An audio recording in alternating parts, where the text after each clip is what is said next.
Healing Hospital Multi Super Specialty near Nehru Stadium Bedar. Ahmad Tourist and Travels Hajj and Umrah Services. आपकी खिदमत हमारी नज़र में किसी इबादत से कम नहीं, आपका एतमाद ही हमारी कामयाबी है। यूनाइटेड हॉस्पिटल सपना मल्टीप्लेक्स के करीब गंपा रोड बेदर।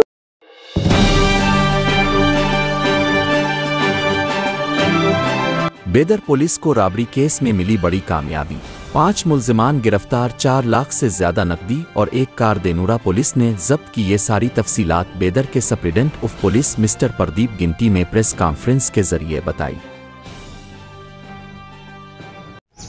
ಕಳೆದ ತಿಂಗಳು 25ನೇ ತಾರೀಕು ಬಾಲ್ಕಿದಿಂದ ಬೇದರ್ ಬರುವ ರೂಟ್ನಲ್ಲಿ ಒಂದು ರಾಬರಿ ಆಗಿದೆ ಅನ್ನೋ ಮಾಹಿತಿ ನಮಗೆ ಬರುತ್ತೆ। ಫಿರ್ಯಾದಿದಾರರಾದ ಜ್ಞಾನೇಶ್ವರ್ ಬೈಕ್ ಮೇಲೆ ಹಲ್ಬುರ್ಗಾದಿಂದ ಬೀದರ್ ಸಿಟಿಗೆ ಬೈಕ್ ಮೇಲೆ ಬರುವಾಗ ಕಾರಲ್ಲಿ ಅವರಿಗೆ ಡಿಕ್ಕಿ ಹೊಡೆದು ಅವರ ಕಡೆಯಿಂದ ಸುಮಾರು 4,96,000 ಅಮೌಂಟನ್ನು ಸುಲಿಗೆ ಮಾಡಿಕೊಂಡು ಅವರ ಮೇಲೆ ಹಲ್ಲೆ ಮಾಡಿ 4 ಜನರು ಪರಾರಿಯಾಗಿರ್ತಾರೆ ಅನ್ನುವ ಕಂಪ್ಲೇಂಟ್ ನಮಗೆ ಬರ್ತದೆ। ತಕ್ಷಣ ಸ್ಪಾಟಿಗೆ ನಾವು ವಿಸಿಟ್ ಮಾಡಿ ಎಲ್ಲ ಎವಿಡೆನ್ಸ್ಗಳನ್ನು ಕಲೆ ಹಾಕಿ ನಾವು ಕಾರ್ಯಾಚರಣೆ ಮುಂದುವರಿಸ್ತೇವೆ। ಹಲ್ಬುರ್ಗಾದಲ್ಲಿ ಸಿದ್ದೇಶ್ವರ ಪೆಟ್ರೋಲ್ ಬಂಕ್ ಅಂತ ಒಂದು ಇರುತ್ತದೆ। ಆ ಸಿದ್ದೇಶ್ವರ ಪೆಟ್ರೋಲ್ ಬಂಕ್ ಆ ವೀಕ್ ಕಲೆಕ್ಷನನ್ನು ಅಲ್ಲೇ ಕೆಲಸ ಮಾಡ್ತಿರುವ ಜ್ಞಾನೇಶ್ವರ್ ಅಂತ ಒಬ್ಬರ ಕೈಗೆ, ಅವರು ಪೆಟ್ರೋಲ್ ಬಂಕ್ ಓನರ್ ಮಾಲೀಕರು ಅವರ ಕೈಗೆ ಕೊಟ್ಟು ಬ್ಯಾಂಕಲ್ಲಿ ಡಿಪಾಸಿಟ್ ಮಾಡಿ ಅಂತ ಹೇಳ್ತಾರೆ। ಆ ಅಮೌಂಟನ್ನು ತಗೊಂಡು ಬರುವಾಗ 4 ಜನರು ಆರೋಪಿಗಳು ಈ ಟಾಟಾ ಪಂಚ್ ಕಾರಲ್ಲಿ ಬಂದು ಫಿರ್ಯಾದಿದಾರರಿಗೆ ಡಿಕ್ಕಿ ಹೊಡೆದು ಸುಲಿಗೆ ಮಾಡ್ಕೊಂಡು ಹೋಗ್ತಾರಂತ FIR ನಾವು ದಾಖಲಿಸ್ತೇವೆ। ರಾಬರಿ ಕೇಸ್ ದಾಖಲೆ ಮಾಡ್ಕೊಳ್ತೇವೆ ನಾವು ಧನೋರಾ ಪೊಲೀಸ್ ಸ್ಟೇಷನ್ ಲಿಮಿಟ್ಸಲ್ಲಿ ಕ್ರೈಮ್ ನಂಬರ್ 126/2024 ರಿಜಿಸ್ಟರ್ ಮಾಡಿಕೊಂಡು ನಾವು ತನಿಖೆಯನ್ನು ಮುಂದುವರಿಸ್ತೇವೆ। ವೈಜ್ಞಾನಿಕ ಸಾಕ್ಷ್ಯಾಧಾರಗಳನ್ನು ಆಧರಿಸಿಕೊಂಡು ಟೆಕ್ನಿಕಲಿ ನಾವು ಇನ್ವೆಸ್ಟಿಗೇಷನ್ ಮಾಡಿಕೊಂಡು ಮುಂದಕ್ಕೆ ಹೋದಾಗ ಯಾವ ಕಾರು ಎಲ್ಲಿಂದ ಬಂತು ಅಂತ ನಾವು ವಿಚಾರಿಸ್ಕೊಂಡು ಹೋದಾಗ ಫೈನಲಿ ನಾವು ಹೈದರಾಬಾದ್ಗೆ ತಲುಪ್ತೇವೆ। ನಮ್ಮ ತಂಡಗಳು ಹೈದರಾಬಾದಲ್ಲಿ ಆರೋಪಿಗಳನ್ನು ವಶಕ್ಕೆ ಪಡಿತೇವೆ। ಆರೋಪಿಗಳನ್ನು ವಶಕ್ಕೆ ಪಡೆದಿದ್ದಾಗ ನಮಗೆ ಬಂದ ಮಾಹಿತಿ ಏನಂದರೆ, ನಮಗೆ ಗೊತ್ತಿರುವಂಥದ್ದು ಏನಂದರೆ,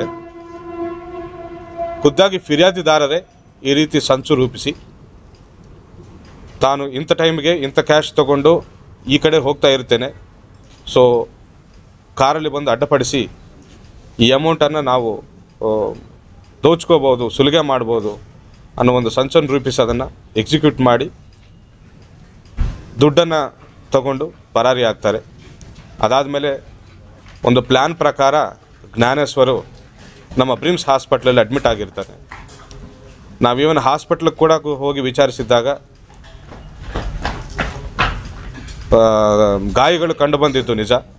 ಅದೇ ರೀತಿ ನಮಗೆ MLC ಕೂಡ ಬರ್ತದೆ, ಡಾಕ್ಟರ್ಗಳಿಗೆ ಸಮೇತ ನಾವು ಮಾತಾಡಿದ್ದಾಗ ಗಾಯಗಳ ಈ ಮಾಹಿತಿ ನಮಗೆ ಕೊಡ್ತಾರೆ, ನಾವು ಪ್ರತ್ಯಕ್ಷವಾಗಿ ನೋಡಿದ್ದೇವೆ। ಆದರೆ ತನಿಖೆಯಲ್ಲಿ ನಮಗೆ ಕಂಡು ಬಂದಿದ್ದೇನೆಂದರೆ, it is all preplanned ಅಂತ ನಮಗೆ ಕಂಡು ಬಂದಿದೆ। ಬಟ್ ಹವೆವರ್ ನಮ್ಮ ಬಾಲ್ಕಿ ಸಬ್ ಡಿವಿಷನ್ ಪೊಲೀಸರು ಒಳ್ಳೆಯ ಕಾರ್ಯಾಚರಣೆಯನ್ನು ನಡೆಸಿ ಒಳ್ಳೆಯ ತನಿಖೆ ಮಾಡಿ ಇದನ್ನು ಭೇದಿಸಿ ಒಟ್ಟಿನಲ್ಲಿ 4,02,580 ರೂಪಾಯಿನ ರಿಕವರ್ ಮಾಡಿದ್ದೇವೆ। ಮಿಕ್ಕಿದ್ದ ಅಮೌಂಟನ್ನು ಅವರ ಖರ್ಚು ಮಾಡಿಕೊಂಡಿದ್ದಾರೆ ಹಾಗೂ ಅದರೊಟ್ಟಿಗೆ ಒಂದು ಟಾಟಾ ಪಂಚ್ ಕಾರ್, ಇದು ರಾಬರಿ ಮಾಡೋಕ್ಕೆ ಉಪಯೋಗಿಸಿದಂತಹ ಈ ಕಾರನ್ನು ಕೂಡ ನಾವು ಜಪ್ತಿ ಮಾಡಿಕೊಳ್ತೇವೆ। ಒಟ್ಟಿನಲ್ಲಿ 5 ಆರೋಪಿಗಳನ್ನು ನಾವು ದಸ್ತಗಿರಿ ಮಾಡ್ತೇವೆ।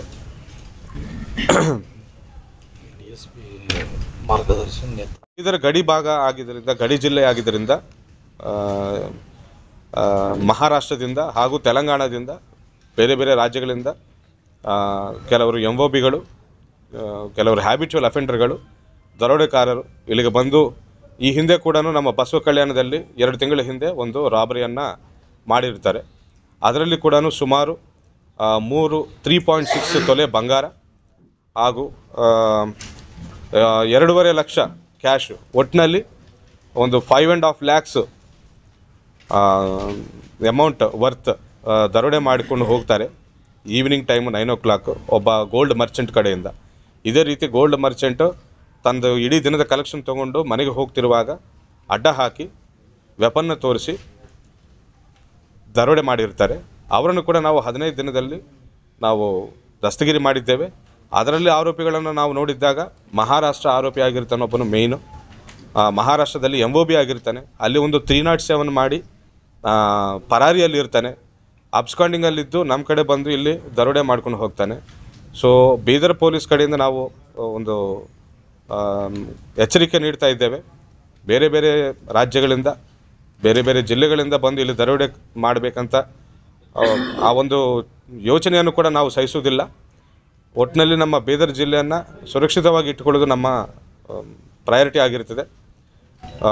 ನಾವು ಎಲ್ಲ ಈಗಾಗಲೇ ಬೀದರ್ದಲ್ಲಿ ಯಾರು MOBs ಇದ್ದಾರೆ ಅವರನ್ನು ಈಗಾಗಲೇ ನಾವು ಮನೆ ಮನೆಗೆ ಹೋಗಿ ಸರ್ಚ್ ಮಾಡ್ತಾ ಇದ್ದೇವೆ. ಅವರ ಆ್ಯಕ್ಟಿವಿಟೀಸನ್ನು ನಾವು ಗಮನಿಸ್ತೇವೆ.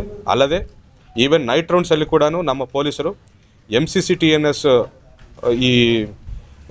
ಇದು ಗ್ಯಾಡ್ಜೆಟ್ಸನ್ನು ಯೂಸ್ ಮಾಡಿ ಸಂಶಯಾಸ್ಪದವಾಗಿ ನೈಟ್ ಟೈಮು ಯಾರು ಓಡಾಡ್ತಿದ್ರು ಸಹ ಅವರನ್ನು ತಡೆದು ಅವರ ಫಿಂಗರ್ ಪ್ರಿಂಟ್ಸ್ ಚೆಕ್ ಮಾಡಿ ಅವ್ರಿಗೆ ಯಾವುದಾದ್ರೂ ಕ್ರಿಮಿನಲ್ ಹಿನ್ನೆಲೆ ಇದೆಯಾ ಇದ್ದರೆ ಅವರನ್ನು ಪ್ರಿವೆಂಟಿವ್ ಅರೆಸ್ಟ್ ಮಾಡಿಕೊಳ್ಳುವ ಕೆಲಸವನ್ನು ಕೂಡ ನಾವು ಮಾಡ್ತಾ ಇದ್ದೇವೆ. ಸೊ ಬೀದರ್ ಜಿಲ್ಲಾ ಪೊಲೀಸ್ ವತಿಯಿಂದ ನಾವು ಖಡಕ್ ಎಚ್ಚರಿಕೆ ಅವರಿಗೆ ನೀಡ್ತಾ ಇದ್ದೇವೆ. ಇಂಥ ಆ್ಯಕ್ಟಿವಿಟೀಸ್ ನಾವು ಸಹಿಸುವುದಿಲ್ಲ. ಅಪರಾಧವನ್ನು ಮಾಡಿ ನಾವು ತಪ್ಪಿಸ್ಕೋಬೋದು ಅನ್ನುವ ಭ್ರಮೆ ಅವರಿಗೆ ಬರಬಾರ್ದೆಂದು ನಾವು ಅವರಿಗೆ ಖಡಕ್ ಎಚ್ಚರಿಕೆ ನೀಡ್ತಾ ಇದ್ದೇವೆ. ಹಾಗೂ ಸಾರ್ವಜನಿಕರು ಕೂಡ ಇಂಥ ಸಂಶಯಾಸ್ಪದವಾಗಿ ಯಾರಾದರೂ ಓಡಾಡ್ತಾ ಇದ್ರೂ ಸಹ ಅವರ ಬಗ್ಗೆ ನಮಗೆ ಮಾಹಿತಿ ನೀಡಬೇಕೆಂದು ವಿನಂತಿಸ್ಕೊಳ್ತಾ ಇದ್ದೇವೆ. Thank you. ಬಸವ ಕಲ್ಯಾಣ ಪ್ರಕರಣ ಬೇರೆ, ಈ ಪ್ರಕರಣ ಬೇರೆ. ಬಟ್ ಎರಡು ದರೋಡೆ ಪ್ರಕರಣಗಳಾಗಿದ್ದರಿಂದ ಇವತ್ತು ನಾನು ಇದನ್ನು ಪ್ರಸ್ತಾಪಿಸಿದೆ. ಬಸವ ಕಲ್ಯಾಣ ಪ್ರಕರಣದಲ್ಲಿ ಒಟ್ಟಿನಲ್ಲಿ 6 ಆರೋಪಿಗಳನ್ನು ನಾವು ದಸ್ತಗಿರಿ ಮಾಡಿದ್ದೇವೆ. ಈ ಪ್ರಕರಣದಲ್ಲಿ 5 ಜನರನ್ನು ನಾವು ದಸ್ತಗಿರಿ ಮಾಡಿದ್ದೇವೆ. ಆ ದಿನ ಕಾರಲ್ಲಿ ಬಂದು ಬೈಕಿಗೆ ಡಿಕ್ಕಿ ಹೊಡೆದು ದಾಳಿ ಮಾಡಿ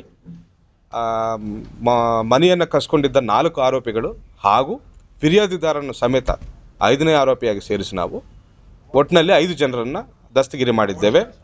4,96,640 ರೂಪಾಯಿ ಕಳ್ಕೊಂಡಿದೆ. ಅಷ್ಟು ಸುಲಿಗೆ ಆಗಿದೆ.